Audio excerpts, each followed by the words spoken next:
অনেকেই বলে না যে শাশুড়ি মাকে নিজের মায়ের মতন করে দেখো, নিজের মা মনে করো। আমি ঘুম থেকে সকাল 10টার সময় উঠতাম, নিজের কাজগুলো কখনো নিজে করতাম না, করতে ইচ্ছে করলে করতাম, আর না হলে আমার সমস্ত কাজ মাই করে দিত। রান্না বান্নাটাও কিন্তু মা করে খাওয়াতো, এখন যেটা খেতে চাইতাম সেটাই খেতে দিত। আচ্ছা, তোমরা যারা এই কথাগুলো বলো তাদেরকেই বলছি, এই যে তোমরা বলছো যে শাশুড়ি মাকে নিজের মা মতন করে ভেবো বা নিজের মা মনে করছো, এটা কি সম্ভব? তো শাশুড়ি মা নিজের বৌমা যখন সকাল 10টা পর্যন্ত ঘুমাবে তখন কি সেটা সহ্য করে নেবে? খুঁটিনাটি একটা দুটো কথা অবশ্যই শোনাবে, আর কখনোই কিন্তু এটা বলবে না যে বৌমা তোমাকে আজকে রান্না করতে হবে না, আমি তোমাকে রান্না করে খাওয়াচ্ছি। যে বউটার যদি কাজ করতে না ইচ্ছা করে কখনো কি বলবে যে তোমাকে কাজ করতে হবে না, আমি তোমার সমস্ত কাজ করে দিচ্ছি? এরকমটা কি কখনো হয়? তাহলে তোমরা বলোই বা কেন যে শাশুড়ি মাকে নিজের মা বলে মনে করবে, নিজের মার মতন দেখবে, নিজের মা ভাববে? বাট আমি বুঝতে পারছি কিছু লোকেরা মনে করে যে বাড়ির বউগুলোকে সবসময় দাবিয়ে রাখতে হবে, আর মনে করে যে বাড়ির বউগুলো কাজ করার বেলা শ্বশুর বাড়ির বউ হিসেবে কাজ করবে, আর যখন খুঁটিনাটি কথা শোনাবে শাশুড়ি মারা তখন কিন্তু সেটা মা, নিজের মা মনে করে তাদের কথাগুলো হজম করে নিতে হবে।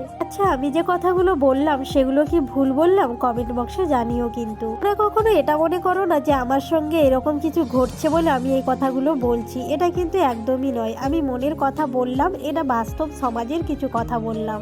যাই হোক, তোমরা তো দেখতেই পেলে আমি কিন্তু ঘরটা ভালো করে পরিষ্কার করে নিয়েছি, তারপরেই তোমাদের দাদাভাইকে এড়িয়ে খেতে দিয়ে দিয়েছি। আর টেবিল আছে, কিন্তু সে টেবিলে খাবেনি, কারণ টেবিলে আর ভালো লাগেনি। তারপরে দেখো এদিকে আমি কিন্তু ঘরটা ভালো করে মুছার জন্য চলে এসেছি ন্যাকড়া নিয়ে। যেহেতু এই বেডটা সরানো হয়েছে, এই বেডের নিচটাতে কিন্তু ভালো করে পরিষ্কার করাই হয়নি। আর আমাদের বাড়িতে এত পরিমাণে ছুঁচুয়া আছে, এত পটি করে দেয়, দেখতে পাচ্ছ পুরো কালো কালো হয়ে গেছে। গ্রামের দিকের ঘর বাড়িগুলোতে কিন্তু প্রচুর পরিমাণে ধুলো হয়, কারণ এই রাস্তার ধুলো, তো রাস্তার এত ধুলো ভেতরে ঢুকে প্রত্যেক দিনই কিন্তু এরকম নোংরা হয়ে যায়। যাই হোক, ঘর মোছা তো আবার কমপ্লিট হয়ে গেছে। আজকের মতো ভিডিওটা এই পর্যন্তই। সবাই সুস্থ থাকবেন, ভালো থাকবেন। যদি ভিডিওটা ভালো লাগে তাহলে লাইক কমেন্ট শেয়ার করে দেবেন। ধন্যবাদ। আজকের